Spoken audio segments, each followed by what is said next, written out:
Si necesitan preguntar algo muy claro en el momento, me avisan y con mucho gusto. ¿Vale? Nos vamos rápido.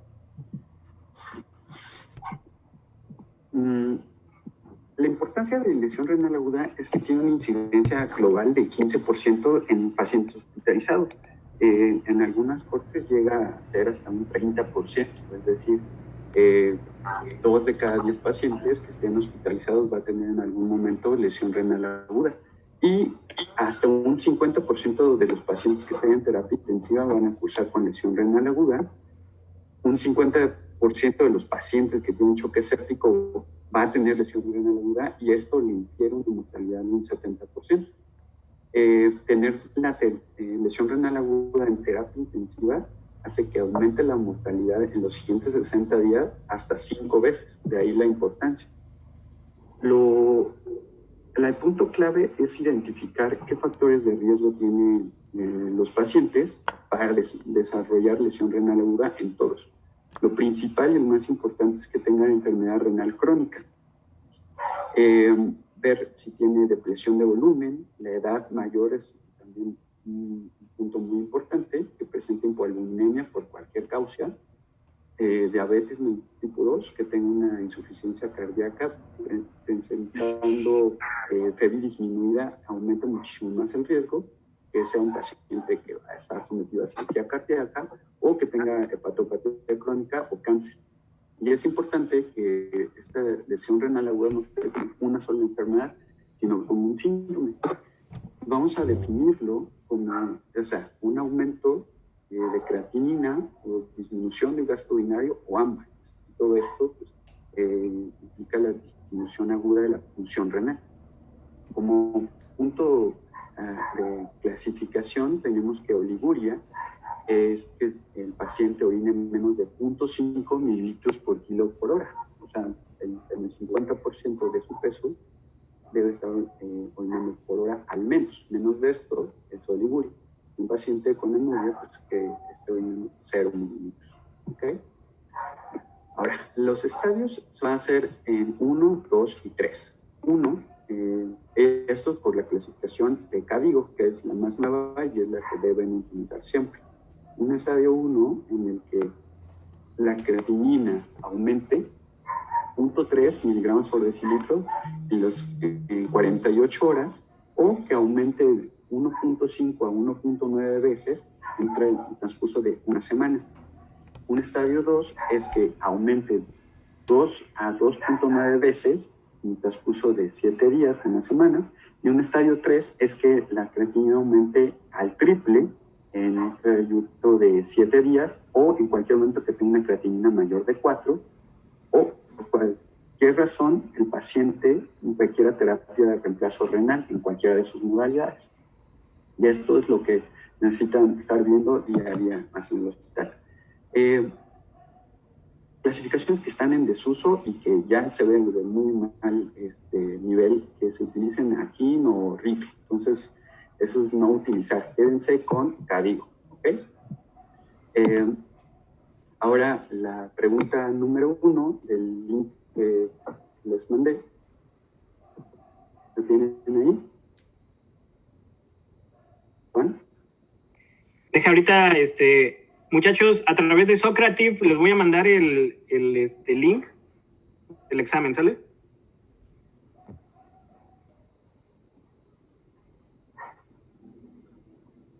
A ver.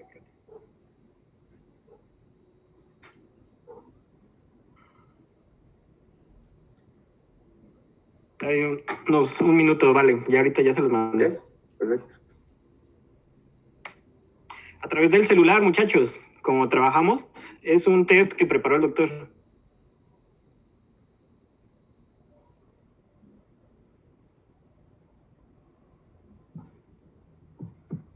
¿Tienes acceso a la plataforma, vale? Ah, bueno. Nada más con pasar el link, ¿verdad? Entonces solo es compartir el link, ¿verdad? Sí.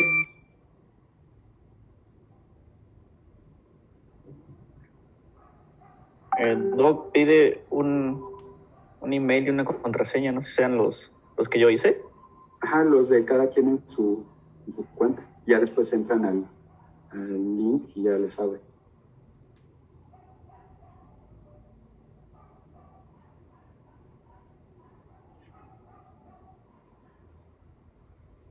¿Qué es en lo que conectan? Pues igual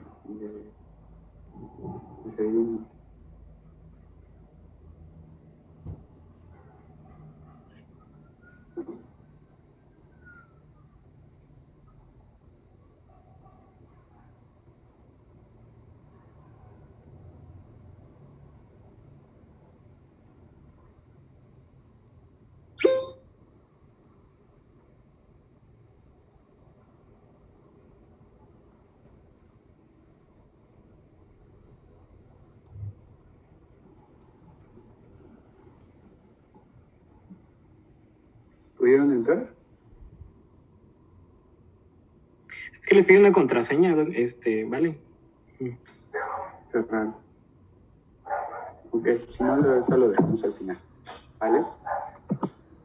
Entonces, la función renal, vamos a ver cómo evaluarla. Si el gasto urinario, o sea, de lo que está orinando el paciente por hora, y el aumento de creatinina varían, o sea, que te da por gasto urinario que está en el estadio 1, pero por creatinina tiene un aumento de 2 veces, vas a utilizar el estadio mayor. En este caso, le haces caso al estadio 2. Si un paciente tiene oligoanuria, debes asumir que la tasa de filtrado glomerular es menor de 10 mililitros por minuto, y siempre tener en cuenta que la creatinina tiene un retraso en los cambios agudos de función renal. ¿Qué quiere decir esto? Que un paciente puede empezar a tener deterioro de la tasa de filtrado glomerular de la función renal, y que en las siguientes 24 horas no vas a ver un aumento de la creatinina, sino que lo puedes ver después, y eso no significa que en ese periodo de tiempo no esté en lesión renal aguda. Es un marcador indirecto de la función renal. Y algo muy importante es que las fórmulas para estimar la tasa de filtrado glomerular no se deben utilizar en lesión renal aguda, ya sea por CKD, MDRD y demás. O sea, todas estas necesitan que la creatinina esté en un valor estable para que lo puedas hacer. Entonces, que no están hechas en población con lesión renal aguda. Por temporalidad, ya es un concepto que tiene algunos años que se está utilizando, pero en el ámbito no medicina interna no se queda claro, es que toda lesión renal aguda es menos de 7 días. Más de 3 meses es enfermedad renal crónica. No se dice insuficiencia renal crónica, es enfermedad renal crónica. Y lo que está en medio es enfermedad renal aguda. Esto por los diferentes pronósticos y evolución que tiene cada una de estas. Entonces, eso es la temporalidad muy importante. Y aquí podemos ver en este diagrama todo el espectro de lesión renal aguda y las múltiples causas. Como vemos, tenemos muchísimas causas de lesión renal aguda, y lo más importante viene siendo choque, sepsis, medicamentos, falla cardíaca y por deterioro en el contexto de enfermedad renal crónica. Sin embargo, hay muchas otras causas importantes que nos llevan a lesión renal aguda. De aquí que pues, es un síndrome. Ahora, de los mecanismos de lesión renal aguda, lo más fácil como para aprenderlo es que seas por 3, lo divides en 3 estadios: pre-renal, o sea, causas que sean antes del riñón; renal, ya cuando hay un daño intrínseco directamente en el riñón; y postrenal por causas obstructivas. Vamos a comentar cada una de estas. Pues, la fisiopatología, sabiendo y haciendo énfasis que es un síndrome con múltiples causas, y la fisiopatología va a variar de acuerdo a las condiciones asociadas que lleven a la lesión renal aguda. Siendo muy importante y que haciendo énfasis que no todas las causas pueden estar al mismo tiempo y no son excluyentes. Es decir, un paciente puede estar chocado con perfusión renal y aparte tiene nefrotóxicos, aparte tiene falla cardíaca y aparte tiene daño por sepsis. Entonces no son excluyentes y todos son importantes. De lo más fundamental tener claro es hipoperfusión renal, sabiendo que el riñón recibe el 20 a 25% del gasto cardíaco, entonces es muy dependiente de perfusión. Cualquier cosa que te lleve a hipoperfusión renal, o sea, es que no le llegue sangre al riñón, ya sea por hipovolemia, por cualquier tipo de diarrea, no toma agua, X cosa, por un estado de vasodilatación periférica, por incremento de las resistencias vasculares o por efecto hemodinámico de ciertos medicamentos o condiciones que activan el sistema renina-angiotensina-aldosterona, y eso hace que la arteria renal con la que llega al riñón se cierre y pues disminuya el aporte de sangre y el flujo de sangre, o sea, los riñones, y muy importante, el gasto cardíaco con todas sus determinantes. Ahora, ¿cómo va a ser este mecanismo de hipoperfusión? Todo lo que disminuya la perfusión va a hacer que disminuya la tasa de filtrado glomerular, y aquí hay de dos. Una, que sea algo transitorio, o sea, que perdió mucho líquido, sangró 3 litros en la cirugía, se reanima y recupera. Ya, no pasó a más. O sea, es un estado de lesión renal, pero sin daño intrínseco. O si la lesión se posterga, persiste el daño, no se reanima y queda con ese choque hipovolémico, pues empieza un daño ya parénquima. Y esto es por menor concentración de oxígeno a las nefronas, menor aporte de nutrientes parénquima renal, y genera depresión de ATP. Esto va a empezar a lesionar las células del epitelio de forma inicial, y si este daño se mantiene, pues genera muerte, ya sea por necrosis o por apoptosis. La diferencia es que es una mediada ya sea por vía de pasas o por vía alterna. Y todo esto va a generar necrosis tubular aguda, siendo como la parte final en la que muchas de lesiones renal aguda pueden estar finalizar. Y necrosis tubular aguda obviamente también tiene múltiples causas y también se evalúa como un síndrome. Ahora, dentro de estos de hipoperfusión tenemos un claro ejemplo que es el síndrome cardiorrenal. Como ya saben, hay 5 tipos de síndromes cardiorrenales. Ahorita es todo un tema aparte, pero vamos a comentar el tipo 1, que es el más clásico, que es una insuficiencia cardíaca aguda que genera lesión renal aguda. ¿Okay? Entonces, esto va a ser un estado de hipoperfusión, tanto por volumen arterial efectivo bajo como un aumento de la presión venosa central, porque toda la bomba no está funcionando, entonces todo lo que está detrás se estanca y el sistema venoso se empieza a llenar, ingurgitar, y pues ya no permite que el riñón tenga ese flujo normal de sangre porque está todo congestionado.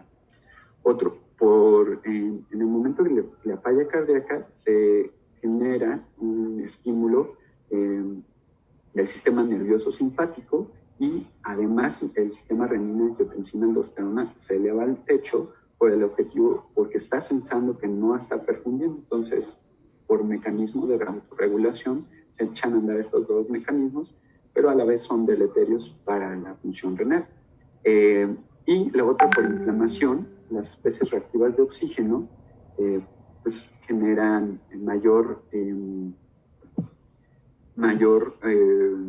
un estado inflamatorio, y hay un desequilibrio entre las especies reactivas de oxígeno y la producción de óxido nítrico, que es como el principal vasodilatador del cuerpo. Ahora, otro punto importante es el efecto de la nefrotoxicidad. De forma general lo vamos a dividir como exógenos o endógenos. Los exógenos, cosas que afuera del cuerpo. Lo principal es antibióticos, AINES y medios de contraste, y los endógenos, lo principal es como un efecto como la raptomiólisis, ¿no? Por mioglobina o por ácido úrico. Esto la nefrotoxicidad puede ser por varios mecanismos. Uno es por un efecto citotóxico directo de esta sustancia. Otra, porque altera la hemodinamia intrarrenal por contracción de los vasos renales, o porque se precipite la sustancia y se deposite en los túbulos y formando cristales, y genera una obstrucción. Si algo quiero que se quede como muy claro, son los medicamentos que comúnmente se asocian más a nefrotoxicidad. Uno, los aminoglucósidos, de estos amikacina y gentamicina. Pasa muy frecuente que por consulta externa o alguien lo ve y le deja al pobre viejito por una faringitis o una infección de vías urinarias y le suelta amikacina intramuscular 10 días para que se cure. Cuando pues, tenía enfermedad renal crónica, el pobre señor, no sabían qué onda, y eso es muy fundamental y luego se les va. De los AINES, todos tienen esta posibilidad de nefrotoxicidad y más cuando es uso frecuente y de largo plazo. De los más utilizados, ibuprofeno, ketorolaco, naproxeno, metamizol, incluso los Coxib, aunque tienen esta selectividad subox-2, pero también tienen esta potencial de nefrotoxicidad a largo plazo. Otros IECAS y los ARA2 también al disminuir para causar vasoconstricción de la arteria renal eferente, pues tienen este efecto de hipoperfusión, más en un estado generalmente que precipite, digamos, un estado de hipovolemia, y que le están dando IECA, ARA2 aparte, pues es más nefrotóxico. Y otros que no quiero que se aprendan, pero pues saber que tenofovir, que se utiliza como compuesto de atripla en VIH, ácido solendrónico para osteoporosis, cisplatina para las quimios y anfotericina como un antiquímico potente. Pero pues, si se llevan estos 4 grupos de medicamentos, ya tienen prácticamente un 80% abarcando todas las posibles causas. Otro punto es la nefropatía asociada a sepsis, o esta lesión renal. Ha tenido mucho auge en los últimos 10 años y se ha visto que son múltiples factores. Antes se creía que únicamente era porque el paciente en sepsis llega chocado y que por eso era. Sin embargo, hay disfunción micro y macrovascular, hay una alteración inmunológica y del sistema autónomo, y esto generalmente por una respuesta celular anormal inmune ante una lesión por el agente infeccioso. Y esto lleva a una lesión tubular, y la lesión tubular es por, ya sea por el estado proinflamatorio con citocinas, por formación de microtrombosis a nivel tubular, o por el mismo desequilibrio de las especies reactivas de oxígeno y dióxido nítrico, y también por un estado de hipoperfusión secundario a una cardiomiopatía por sepsis.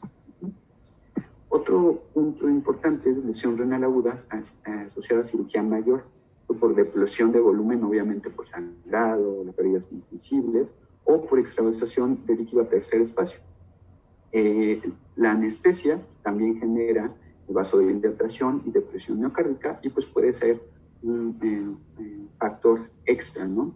El estado proinflamatorio a una cirugía con mayor producción de citocinas, las especies reactivas de oxígeno nuevamente, y por una alteración en la perfusión visceral, con una cirugía abdominal, pues pudiera haber paso de en mínima cantidad de endotoxinas que generan una respuesta inflamatoria y vasodilatación, y también en los casos de isquemia de lesión, tipo isquemia de repercusión. ¿Okay?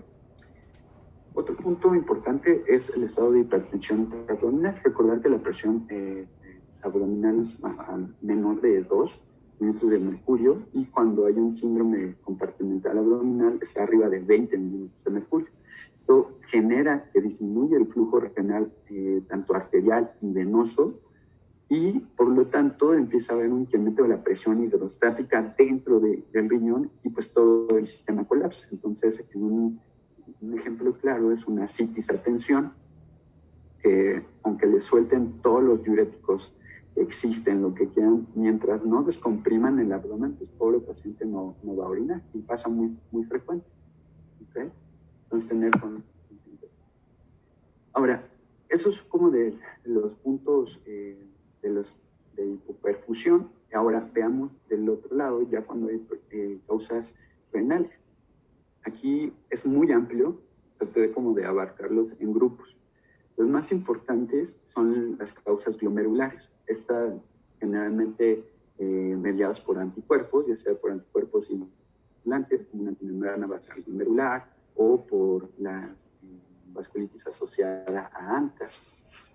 También por inmunocomplejos, pues una unión antígeno-anticuerpo, y que se llegan y se depositan en el glomérulo, como lupus, una nefropatía por IgA, o una glomerulitis postinfecciosa, o asociado a crioglobulinemia. Y hay otros tipos de lesión glomerular que generalmente presentan proteinuria y se acompañan o no de lesión renal aguda. Por mencionar algunas, una enfermedad de cambios mínimos o nefropatía asociada a mieloma. Otras causas, y pues es un grupo muy amplio, de problemas es asociado a problemas de la microvasculatura. De aquí se engloban con las microangiopatías trombóticas, y para recordar esto es el SHU, el TTP, la MAT, infinidad de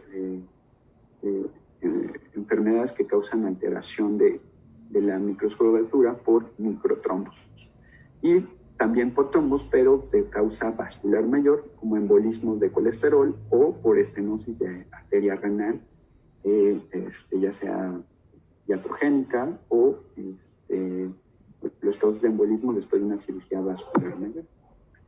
Otro punto importante es la nefritis tubulointersticial. Es esta reacción inflamatoria que se produce en el intersticio del riñón, asociada a una respuesta exagerada hacia medicamentos o herbolaria. Principalmente los medicamentos son inhibidores de bomba de protones, que todo el mundo anda recetando omeprazol por cualquier cosa, los AINES o antibióticos. Cualquier tipo de antibiótico te puede generar una nefritis tubulointersticial aguda, y esto es importante, que no es dosis dependiente, es una reacción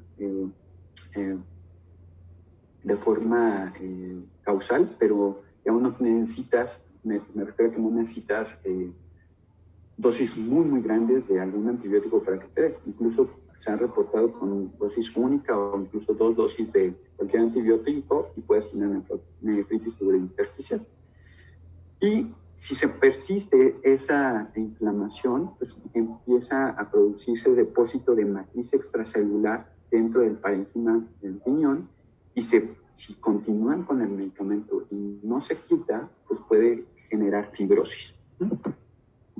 Ahora, de las posrenales tenemos que esto va a generar un proceso de obstrucción. Cualquier obstrucción después del riñón va a aumentar la presión intratubular de todo el sistema previo a la obstrucción. Esto va a generar una alteración tanto del flujo sanguíneo como del flujo de orina, genera un daño de inflamación local y se empieza a generar el daño.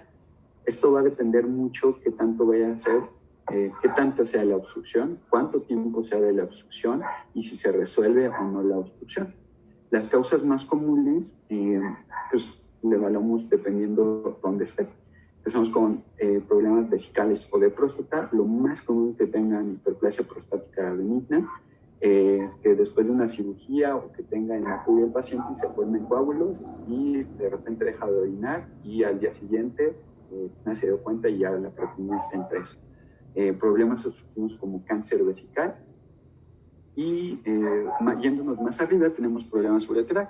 Aquí la litiasis es una causa posrenal, pues siempre y cuando sea bilateral, tener en cuenta. Si tienes un lito y está obstructivo completamente, puedes tener el riñón izquierdo sumo con hidronefrosis así brutal, pero sigue orinando porque tienes todavía el contralateral.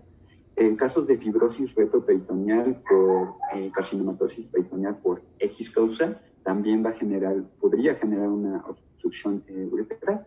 Y yéndonos más arriba, pues que genera litiasis, obviamente una bilateral, o que genera necrosis papilar. Y esta necrosis papilar está asociada típicamente en casos de obstrucción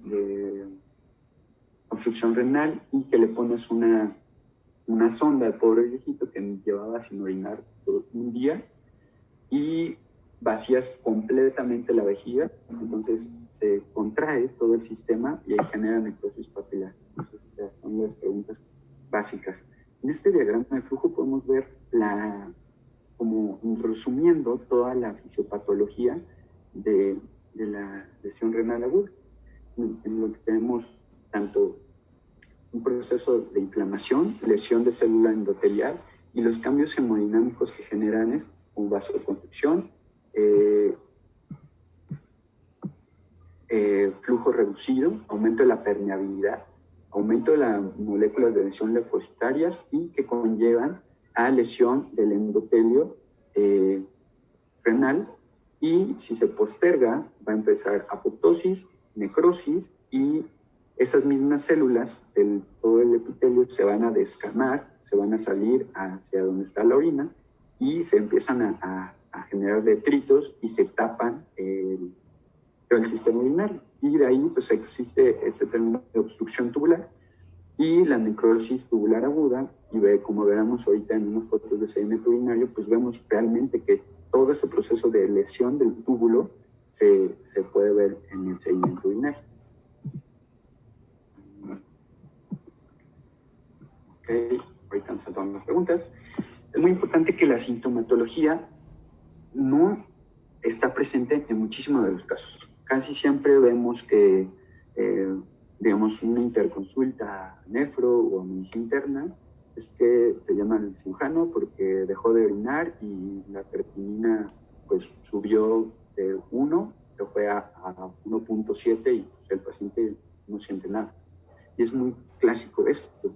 Entonces, siempre tener en cuenta que las lesiones renales agudas son asintomáticas, y ya en el caso de una lesión renal aguda calibre 3 muy grave, o sea, ya cuando tienes síntomas asociados a uremia o hipercalemia u otras cosas, es que ya está muy avanzada y ya está grave, ¿ok?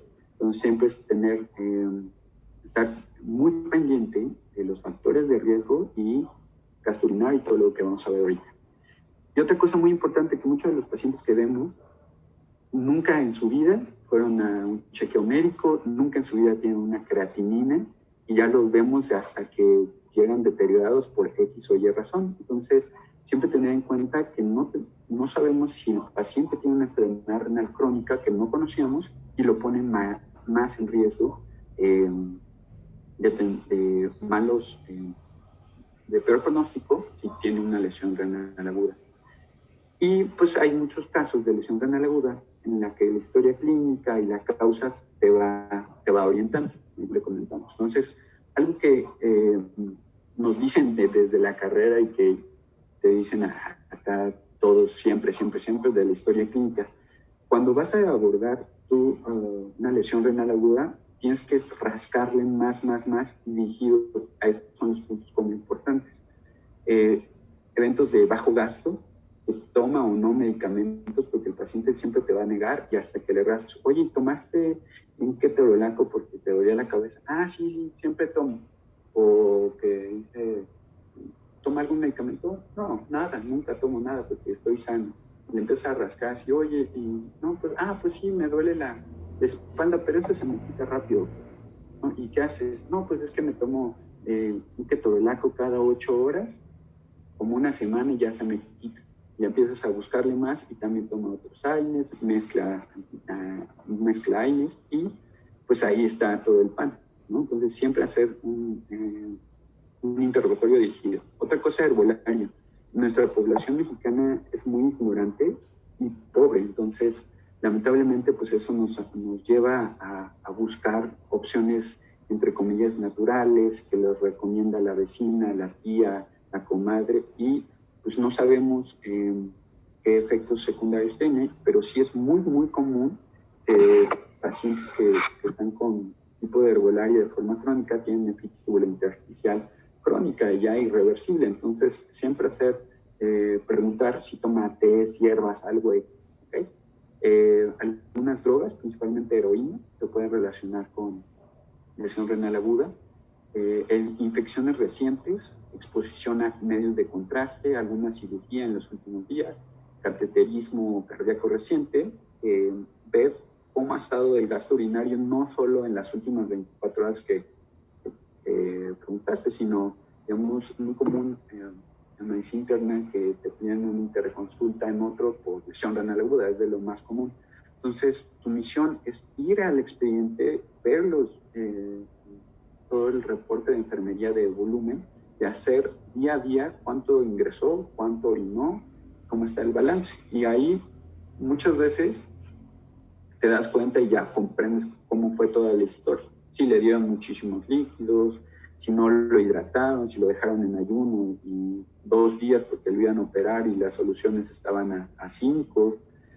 Y pues obviamente ya tienes una idea, ¿no? de toda esta historia del balance hídrico. La exploración física nos sirve siempre y es confirmatorio a tu sospecha diagnóstica y te vas principalmente a evaluar el estado de volumen. Es muy complejo porque no es como que digamos vas a medir hemoglobina, entonces debajo de esto ya tiene anemia, arriba de esto ya es poliglobúlica. No, aquí es como muy complejo y tienes que evaluar la presión arterial, cuál es la normal del paciente, cómo ha estado en los últimos días, la turgencia de la piel, si tienen o no ingurgitación yugular, cómo está las mucosas, si tiene o no estertores y el edema periférico. Otras causas, como buscándole rash o artritis o estado inflamatorio por vasculitis o que te orienta a glomerulonefritis, si tiene o no síntomas respiratorios como disnea o ortopnea, disnea paroxística nocturna, para evaluar el estado de volumen y pues obviamente todo lo demás para buscar causas que te pudieran llevar a lesión renal aguda. ¿Okay? Ahora, de estudios de laboratorio hay muchísimos, sin embargo, lo que más se tiene de forma rutinaria y prácticamente en todos los hospitales, tenemos BUN y creatinina. ¿Okay? Entonces, nos orienta a hacer una relación entre cuánto BUN y creatinina tiene un paciente. Lo normal es que esté una relación a 10:1. En un estado de hipoperfusión, se activa el sistema renina-angiotensina-aldosterona y hay hemoconcentración. Entonces, el BUN va a aumentar mucho sin que la creatinina aumente tanto. Entonces, como aumenta principalmente el BUN, la relación BUN-creatinina va a estar arriba de 20 en los estados de lesión renal aguda prerrenal o hipoperfusión. Esto por mayor reabsorción de sodio y agua en el túbulo proximal y existe reabsorción pasiva de urea. Esto por el sistema renina-angiotensina-aldosterona. Y en caso de que la relación esté en 20, quiere decir que, pues, principalmente el aumento va a ser ya de creatinina, porque pues, nos orienta a que es algo ya crónico. ¿Okay? Ahora, otros evaluando es la fracción de excreción de sodio. Cuando tienes un estado de hipoperfusión, tu cuerpo sensa que le falta agua, entonces activa este sistema renina-angiotensina-aldosterona y manda la indicación de que tu riñón retenga sodio.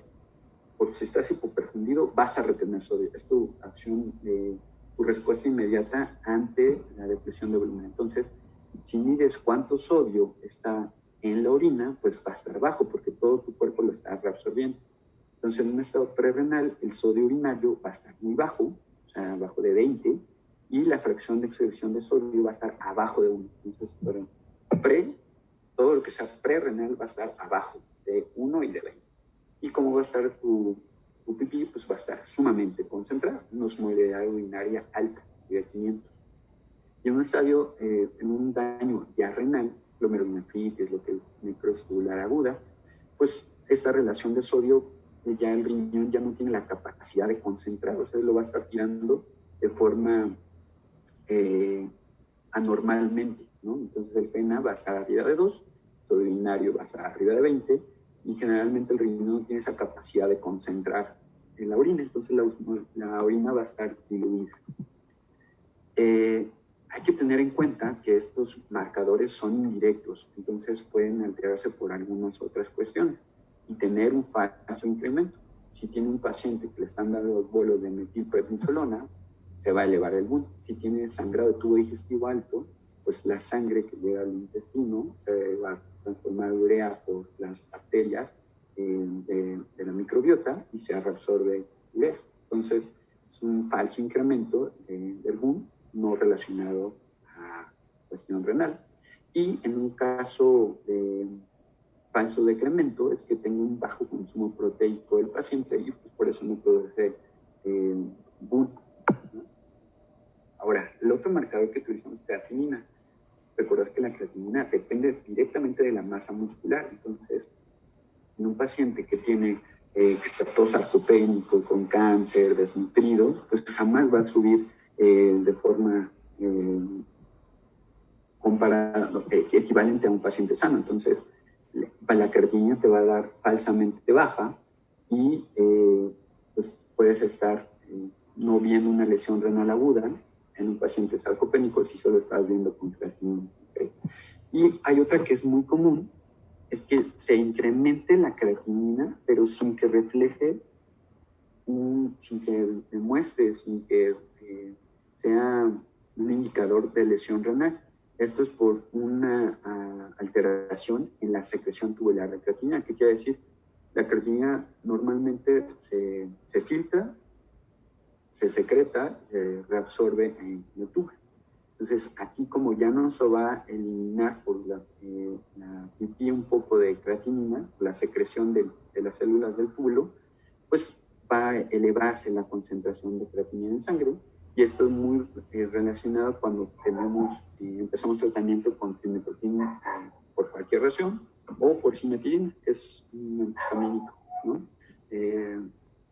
Anti-H2 que se utiliza frecuentemente. Entonces, tener en cuenta que esto, si tiene un paciente que le empiezan a dar trimetoprim y ven que la creatinina sube, no quiere decir que ya se lesionó el riñón, sino que es un efecto esperado. Ahora, perlas así puntuales en cuanto a la función renal. Saber que hacer mucho énfasis que estos cambios de creatinina o en el gasto urinario no son sensibles ni son específicos de lesión renal aguda.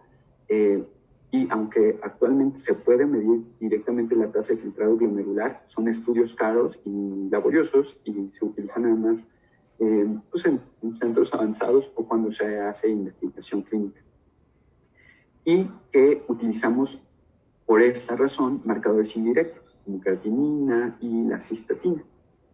Y tener muy en cuenta que la creatinina lleva un retraso. Entonces, se debe perder aproximadamente la mitad de la tasa de filtrado glomerular para que se pueda detectar un cambio en la creatinina, o sea, prácticamente la mitad de esta función, y pues no estamos viendo directamente, entonces no confiamos. ¿Okay? Ahora, otra de las perlas ahorita en medio hospitalario, que pensar si un paciente tiene anuria.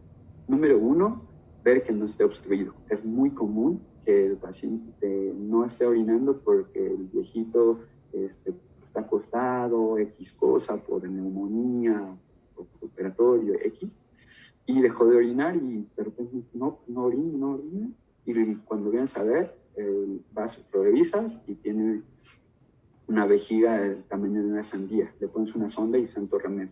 ¿Okay? O la otra es que la sonda urinaria no esté bien puesta o que esté acodada o que le pongan el clip. Entonces siempre revisan. Paso número 1. 2, que esté chocado y por cualquier tipo de choque y que sea una cuestión hemodinámica, que tenga una obstrucción de arteria renal después de un procedimiento quirúrgico, o que en el caso más raro, pues que sea una glomerulitis rápidamente progresiva por las X causa que tengamos. Pero los dos principales, descartar obstrucción y todas las causas de choque. ¿Ah?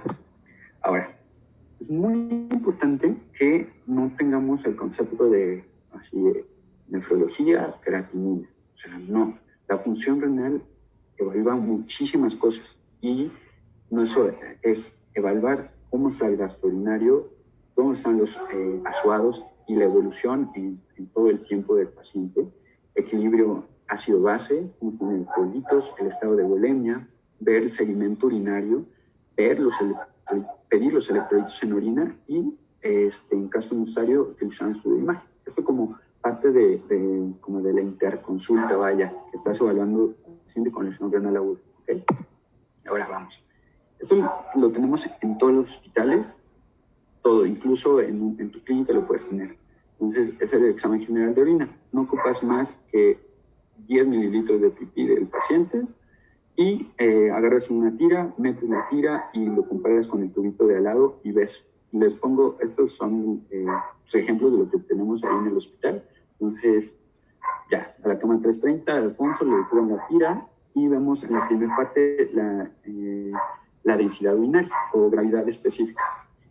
Lo normal es que esté alrededor de 1.010, quiere decir que ni le falta agua ni le sobra, entonces tiene una capacidad normal de concentración.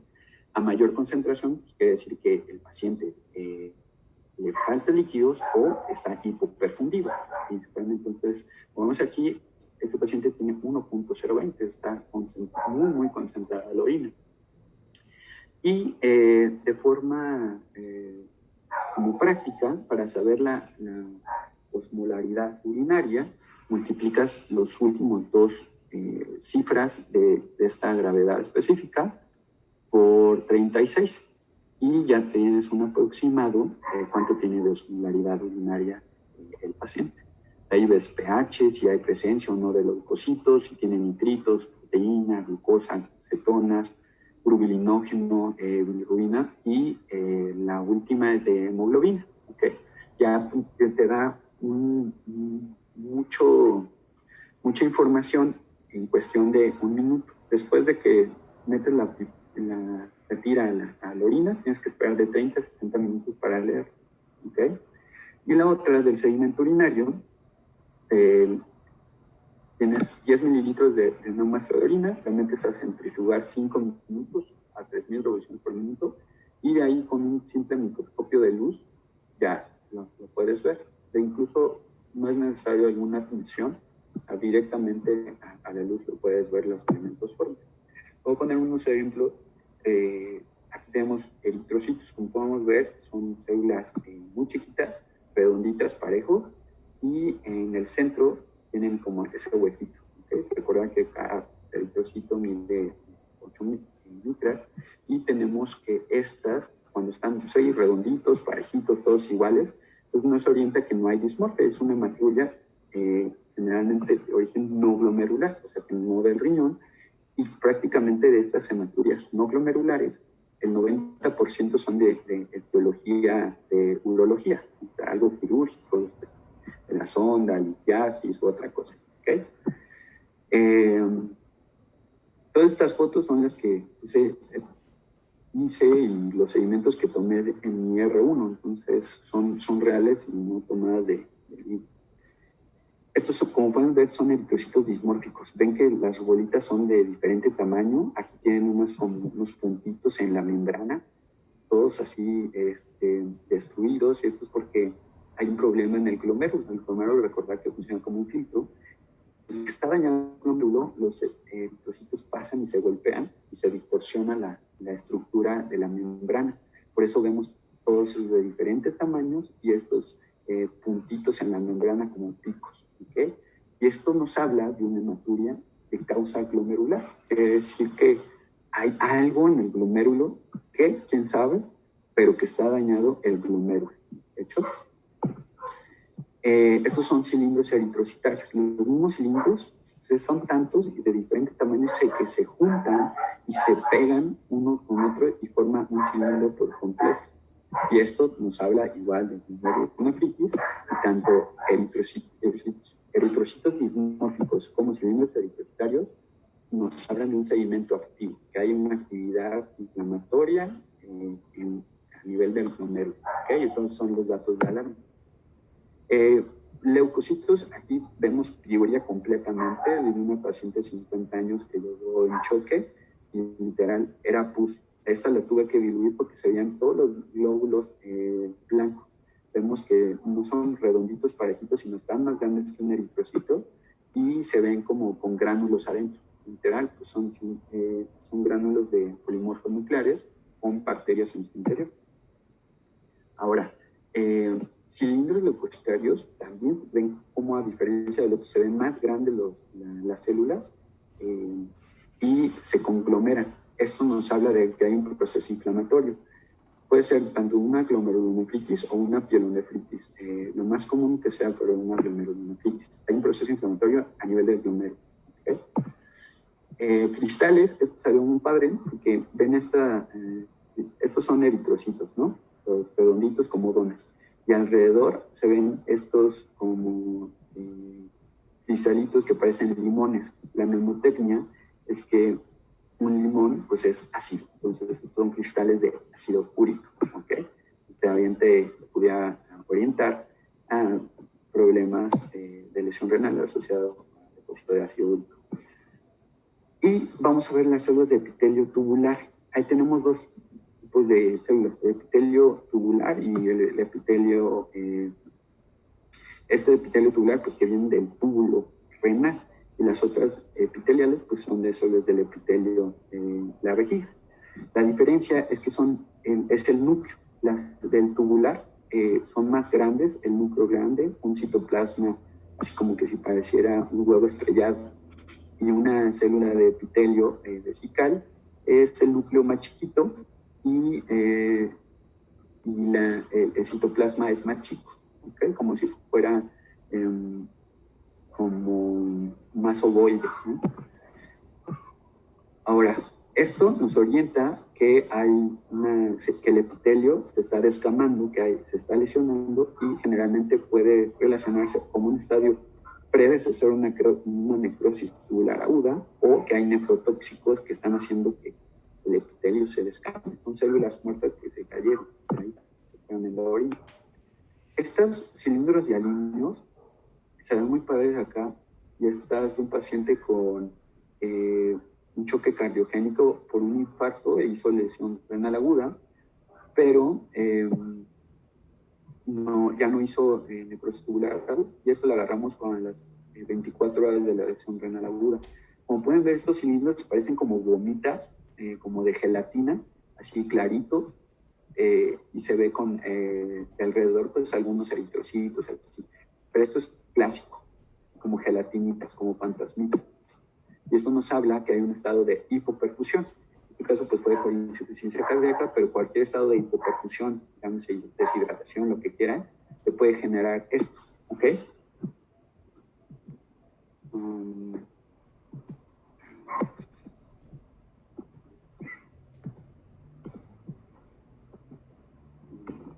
Ahí está. Otra, quiero que se lleven a esta imagen. Esto, a diferencia, es un cilindro granuloso. Como pueden ver, se ve como puntitos, como si fuera arena compacta y un gránulo. Esto quiere decir que son las epitelias ya necrosadas que se cayeron y salieron por la orina, y se ven así como oscuro, como si fueran granos de como cafezoso, arena oscura, compactada. Esto es así específico, con arriba del 95% de necrosis tubular aguda. O sea, son túbulos necrosados de los túbulos, y se está viendo ahí en la orina. ¿Okay? Compárenlo con este cilindro hialino, completamente distinto. Uno clarito y el otro así oscuro. Y son cosas que estás viendo en vivo. Es como que tuvieras una biopsia en vivo del riñón con un sedimento urinario. ¿Okay? Ahora, ¿qué pasa si los cilindros se están así destruyendo todo el túbulo? Pues ya ni alcanzan a compactarse, se sale así como que si todo fuera incubado ahí de cilindros granulosos. Estos son cilindros granulosos en capa. Entonces es un estadio grave de necrosis tubular aguda. ¿Okay? Ahora, de los estudios de imagen nos sirve mucho para evaluar cronicidad principalmente. Vemos del lado izquierdo un riñón normal, generalmente mide como 10 centímetros por 5, ya, o lo ves bien, redondito, parejito, la corteza es esto negro y la médula es esto de acá. Generalmente están como del mismo vuelo, ¿ok? Y pues no se ve dilatado los cálices, todo bien. Y del lado derecho tenemos un paciente ya con nefropatía crónica. Y pues vemos ya el riñón mide 7 centímetros, es una pasita por 3, ni se alcanza, está lobulado, arrugado pues toda la parte la periferia, la corteza ya ni la alcanzas a ver, no sé define dónde empieza, dónde termina, y pues esto te habla de cronicidad. Entonces, si llega llega un paciente con creatinina de 5 y lo ves aquí, dices, pues es algo completamente agudo, ¿no? Porque el riñón está normal, algo pasó, algo lo descompensó, que le hizo una lesión renal aguda. Pero si hubiera creatinina de 5 y el riñón así, dices, pues ya tenía una enfermedad renal crónica de hace mucho tiempo, pues ha de estar así desde, ya tiene años, ¿no? Entonces te cambia el pronóstico y el abordaje. En los últimos 10 años se ha tratado de buscar biomarcadores, marcadores de daño renal, marcadores que aumenten el riesgo de daño renal y otros marcadores que ya por cuestión pronóstica. Son muchos, no los tenemos de forma común en los hospitales y pues para fines prácticos no solo necesito que se lleven a casa que existen biomarcadores que son aproximadamente 6, pero no los tenemos en México y que aún están en desarrollo. El único que ya se están utilizando son estos dos que vienen como una tirita de Necrocheck y son sustancias que juntas tienen una sensibilidad arriba del 90% para predecir lesión renal aguda, ya digo 2 o 3, y que tienen alto riesgo de requerir terapia de reemplazo renal. No es necesario que se lo aprendan y no se los van a preguntar en ningún examen, ya está muy avanzado. Y la otra es que hay pacientes en los que sí requiere terapia, una biopsia renal percutánea, que es guiado por ultrasonido, hacer una biopsia para buscar cuál fue la causa. Entonces, de forma general tenemos indicaciones para hacer la biopsia, que tenga una proteinuria arriba de 3 gramos, o sea, en rangos nefróticos, que tenga una hematuria de origen glomerular, que lo ves en el sedimento y tiene deterioro de la función renal, perdón.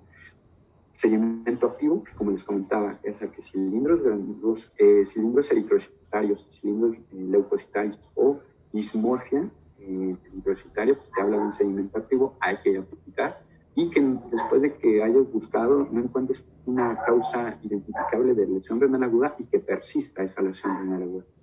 ¿Okay? Aquí un punto importante es la prevención.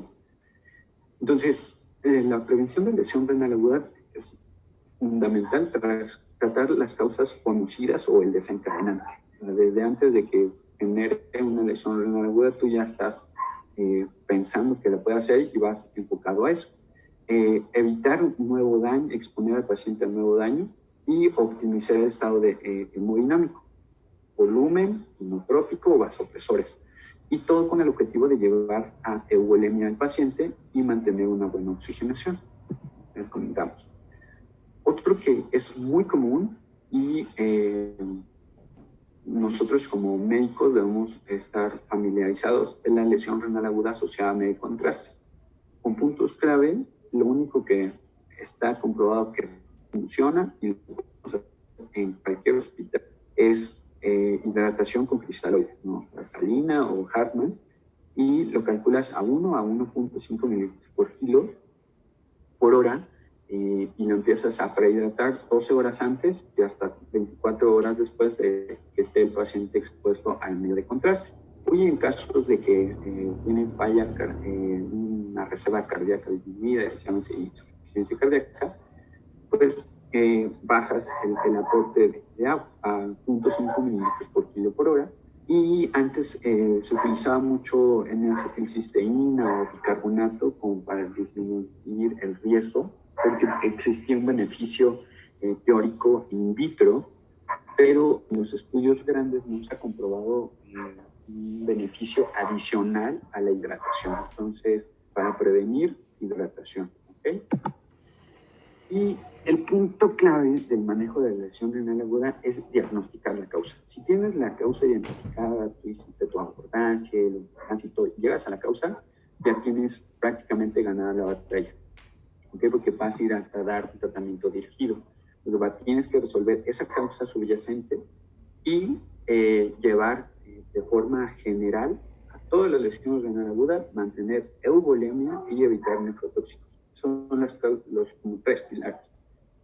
Y no hay ningún medicamento que haya demostrado el beneficio en lesión renal aguda asociada a sepsis ni en necrosis tubular aguda. ¿Okay? No hay algo que se regenere el epitelio o que crezca otra cosa o que mejore, no hay nada. Entonces, identificas la causa, mantienes eubulemia y quitas los nefrotóxicos. Es muy común que se nos va en los hospitales el uso de nefrotóxicos. Puse una lista de los errores más comunes. Utilizar metamizol u otro AINE en caso de fiebre. Tiene un paciente con lesión renal aguda por sepsis y tiene una neumonía y pues como está muy con fiebre, pues metamizol. Ahí te va, 1 gramo cada 6 horas y vamos. Entonces, al final, era esperado que el paciente iba a tener fiebre 5 días por la neumonía, porque era una neumonía grave, ya pues recibió 25 gramos de metamizol. Entonces, en ese contexto, pues estás empeorando la lesión y incluso le metes muchísimo más riesgo de requerir terapia de reemplazo renal. Otra, utilizar dosis de 2 AINES al mismo tiempo, y es muy común en los servicios de cirugía o ortopedia. Ponen ketorolaco 30 miligramos IV cada 8 y Tirac 100 miligramos cada 8 horas, y aparte paracetamol y aparte tradol. Es redundante, es un pleonasmo, no tiene sentido utilizar 2 AINES al mismo tiempo. Únicamente aumenta los efectos secundarios, tanto como producción de úlcera gástrica como lesión renal aguda asociada a medicamentos. El uso antihipertensivo, ya sea IECA, ANA2, beta-bloqueadores, agonistas alfa-1, en el contexto de un paciente pues chocado y llegó y como tomaba losartán y tomaba su propanolol, siempre pues, se lo continuaron y el paciente chocado, ¿no? Entonces, en ese contexto que puede empeorar, ¿ok? Los diuréticos sí aumentan el gasto cardíaco, pero también si tienes un paciente que le estás dando furosemida persistentemente, pues lo puedes llevar a depresión de volumen y generar así una lesión renal aguda, ¿ok? Los aminoglucósidos, vemos con muchísima frecuencia que médicos particulares o de consulta externa están dando dosis de aminoglucósidos por faringitis, por IBU, por X cosa, y me ha tocado ver dosis de aminoglucósidos por esquemas de 15 días de tratamiento, cuando el aminoglucósido no está indicado como monoterapia, se debe utilizar como adyuvante de algo, generalmente con beta-lactámicos, y la dosis que ha mejorado los desenlaces es dosis grandes, 3 días nada más y listo. ¿Okay? Llevarte a más días de tratamiento no está indicado únicamente en sepsis grave y en casos de endocarditis cuando no puedes utilizar otro medicamento. ¿Okay? La Bancu se debe dar ajustada a peso y ajustada a función glomerular. Y lo mejor es que se pudiera medir vancomicina en sangre para tener niveles, teniendo en cuenta que buscas de 10 a 15 picogramos por mililitro en una infección moderada, y con infecciones graves de 15 a 20 picogramos por mililitro. Y la metformina también, en el caso de está contraindicado con tasa de filtrado glomerular abajo de 30. ¿Okay? Entonces son como de los que más se deben utilizar. Si quiero que se lleven a casa algo, los 3 primeros es muy común, más en los quirúrgicos que vemos día a día. Ahora, una vez que tiene un paciente lesión renal aguda, hay que saber que tienes que hacer ajuste de dosis de los medicamentos. Les puse en color lo que quiero que se aprenda. Todos los antibióticos deben ajustarse a función renal, excepto doxiciclina, acitro, cetria, linezolid, moxi y rifampicina. Los que más se pueden utilizar, y creo que hay en todos los campos, es ceftriaxona, acitromicina. Todo lo demás, llámese el resto de macrólidos, beta-lactámicos, penicilinas, carbapenémicos, todos tienen un ajuste en función renal. Antidiabéticos orales, principalmente metformina, lo que ya les comenté, y la glibenclamida, que está pues, contraindicado en los pacientes con enfermedad renal crónica, porque la eliminación de la glibenclamida pues, es principalmente a nivel renal, y entonces tiene muchísimo riesgo de, como aumenta su vida media, pues se va a prolongar el tiempo que tiene efecto, y el paciente va a llegar con hipoglucemia profunda y pues va a estar recirculando el medicamento bastante tiempo.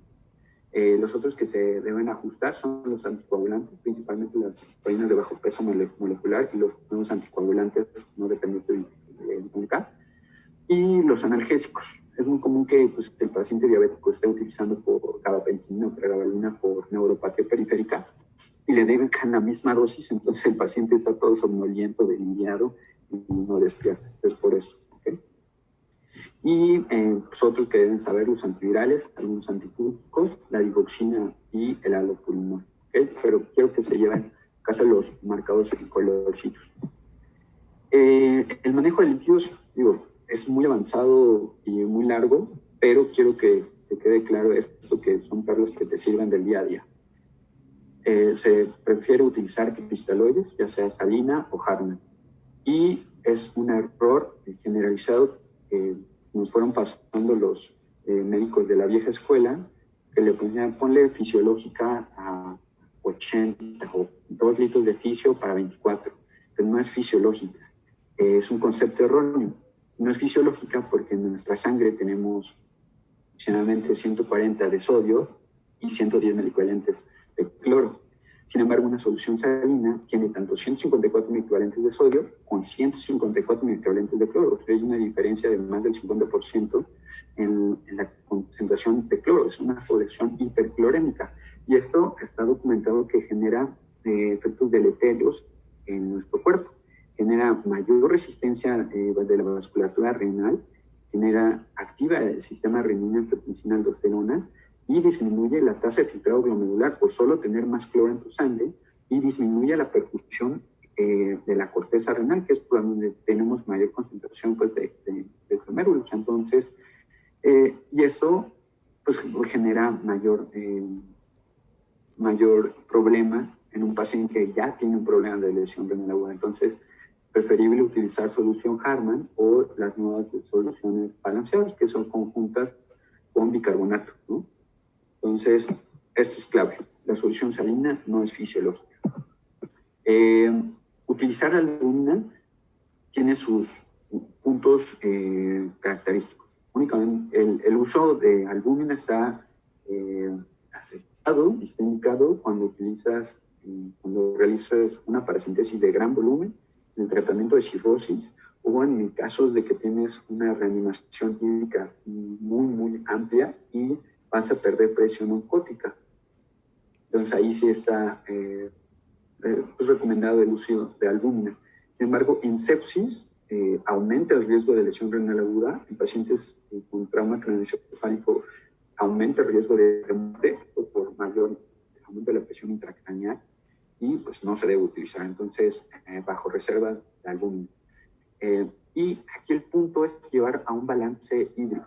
Entonces, como médicos, lo que hacemos es ayudar a restaurar el equilibrio normal del cuerpo. Entonces, damos diuréticos, damos soluciones para llevar a un balance hídrico neutro, euvolemia, siempre euvolemia. Y tener el concepto de una sobrecarga de volumen es cuando el paciente acumula más del 10% de peso corporal. ¿Okay? Entonces, si pesa 80 kilos, si haces un balance líquido, pues debe tener más de 8 litros positivo. Eso ya es sobrecarga hídrica importante. ¿Okay? Ahorita vemos las preguntas. Y otra parte que es fundamental en lesión renal aguda es que no es solo creatinina, urea, sino ha estado ácido base y electrolitos, de los que te van a meter en líos y tienes que hablar rápido, es la hipercalemia. Teniendo en cuenta que tenemos valores normales de 3,5 a 5 y tenemos que actuar rápido. ¿Por qué? Porque genera arritmias letales y se va muy, muy mal el paciente. Eso. Aparte del potasio que genera síntomas en otros niveles, lo que pone en riesgo tu vida son las arritmias del paro. Entonces, tienes que actuar rápido en urgencias o en piso o donde estés. Entonces, de entrada, si tiene calocitosis, llámese cambios electrocardiográficos por potasio, le pones 1 gramo de gliconato de calcio como estabilizador de membrana y puedes utilizar medicamentos que hacen que el potasio extracelular pase al espacio intracelular. Una insulina rápida, 10 unidades, o una solución polarizante con insulina rápida en infusión, salbutamol o bicarbonato, ¿ok? Y que generan mayor eliminación. Estos son los diuréticos de ASA, furosemida o metanina, que son los que tenemos en México, y las resinas de intercambio iónico, que prácticamente no se utilizan como Renagel, así, porque son muy caras. Pero estas hacen que no se absorba potasio del gastrointestinal. Y por parte del manejo, si después de ya identificaste la causa, ya la trataste, quitaste nefrotóxicos, lograste eubolemia y no mejora, pues considerar la interconsulta nefro para terapia de reemplazo renal en cualquiera de sus modalidades, TP, hemodiálisis o terapia de reemplazo renal continuo. Entonces, pues esto como algoritmo es lo que debemos hacer. Entonces, si es un paciente con riesgo de lesión renal aguda, pues no tiene, les ponen nada, no va a pasar nada, ok, te dejas así tranquilo y estás reevaluando el riesgo constantemente. Sin embargo, tienes un paciente ya añoso, diabético, con falla cardíaca de PVI disminuida, que va a entrar a cirugía, ok, pues sí, tienes de alto riesgo, lo vas siguiendo. Y vas siguiendo con gasto urinario, creatinina sérica, balance hídrico, viendo nefrotóxicos. Y aquí el pregunta es, después de nuestro seguimiento, ¿tu lesión renal aguda? No, te quedas aquí tranquilo y sigues reevaluando todo el diario. Y si sí, pues lo estadificas. Es ver en qué estadio está, ajustas medicamentos, buscas la etiología y te vas con un tratamiento dirigido. Y si es un estadio 3, pues evalúas la necesidad de terapia de reemplazo renal. ¿Okay? Y recordar, muy importante, y se vienen todos sus exámenes de NAM y lo que quieran, las indicaciones de diálisis. La pneumotermia de AEU te va a servir toda tu vida. Una es acidosis refractaria a tratamiento médico, alteración de electrolitos, principalmente es por potasio, sin embargo pudiera ser también por hipercalcemia, intoxicación, principalmente es por alcohol, metanol y demás, o desde overload, de sobrecarga refractaria a diuréticos, y uremia grave, llámese pericarditis urémica, una neuropatía urémica y demás. ¿Okay? Entonces, esas son las claves. Y hablando de pronóstico, muy importante que sepan el test de estrés con furosemida, que es darle 1 miligramo por kilo de furosemida al paciente a 1.5 y que tenga un aumento de diuresis en las siguientes 2 horas. ¿Okay? Siendo objetivo, si el paciente después de las 2 horas orina más de 200 mililitros, es decir, tienes un paciente que pesa 80 kilos, pues le dejas 80 miligramos de furosemida y ves en las 2 horas cuánto orina, obviamente con sonda urinaria. Si tiene diurético, quiere decir que todavía su túbulo funciona y puede responder. Entonces tienes la oportunidad de no tener un problema con el volumen y esto habla de mejor pronóstico. Puede tener una necrosis tubular aguda, pero que sí está orinando y pues esto va a tener un mejor pronóstico. 1/3 de las lesiones renales agudas es transitoria, va a recuperar por sí solita en menos de 3 días. Sin embargo, aún recuperando, tiene mayor mortalidad comparado con los pacientes que no hacen lesión renal aguda en ningún momento de su hospitalización. Y per se, la lesión renal aguda va a incrementar el riesgo de enfermedad renal crónica hasta 8 veces, ¿no? En cualquier momento en el seguimiento, o que una enfermedad renal crónica terminal, o sea, que requiera diálisis, hasta 3 veces. Y por mortalidad, por solo tener lesión renal aguda, esto incrementa tu mortalidad 2 veces más. Entonces, vemos que en la primera semana, pues prácticamente todas van a resolver. Y las que resuelven, los pacientes que hacen lesión renal aguda, CADIGO 2 o 3, pues, y resuelve, tiene una sobrevida a 1 año mayor del 90%.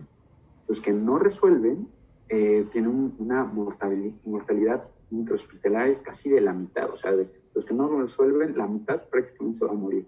Y de los que egresan, solo el 77% va a tener una sobrevida a un año. Quiere decir que el otro 23% va a fallecer. Entonces, es muy importante. Ahora, quiero que se lleven a casa las siguientes cosas. La lesión renal aguda es un síndrome con múltiples causas. La creatinina es solo un marcador indirecto de la función renal. El pilar de tratamiento es encontrar la causa de la lesión renal. Siempre revisen nefrotóxicos y ajusten la dosis de medicamentos. Y los diuréticos sirven no para hacer que orine el paciente, sino para llevarlo a lograr la eudolemia, ¿ok? Y tener lesión renal aguda aumenta el riesgo de enfermedad renal crónica, incluso si el paciente se recupera por completo, ¿okay? Y pues sería todo. Si tienen alguna pregunta, me dices. Hola, Doc, buenas noches. Hola. Sí, yo tengo una pregunta. Es que aún no me queda como muy claro la diferencia entre necrosis tubular aguda y nefritis intersticial tubular. Ok. Entonces, sí, son dos aspectos distintos. Vamos a ver si tenemos. Bien, entonces, la NTI va a ser una reacción inflamatoria por medicamentos principalmente. Entonces, lo que pasa es que tu cuerpo reacciona como una alergia y se empieza a inflamar la parte alrededor del glomérulo de tus riñones. Entonces, se empieza a depositar como cicatrices, matriz extracelular, y eso hace que la función de los túbulos no esté bien.